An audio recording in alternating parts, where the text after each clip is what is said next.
বিচ্ছেদের বহু বছর পর যদি আপনার সেই হারিয়ে যাওয়া প্রিয় মানুষটির সাথে কোনো এক অচেনা গলির মোড়ে আবার দেখা হয়ে যায়, তবে শেষ কথা হিসেবে তাকে কি বলতে চাইবে?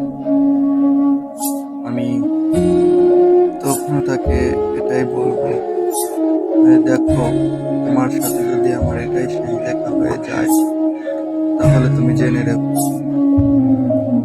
আমি সেই অতীতেও তোমাকে ভালোবেসেছিলাম, এখনো ভালোবাসি, আর সামনেও ভালোবেসে যাব।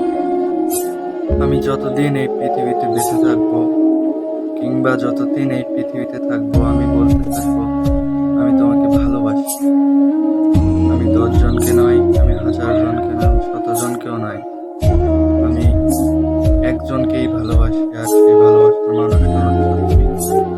আজকে হয়তো ব্যস্ততার খাতিরে তুমি অন্য কারো হয়ে গেলে, বা সময়ের অভাবে তোমার আর আমার আগের মতো কথা হয় না, বা তুমি হারিয়ে গেছো বহু দূরে।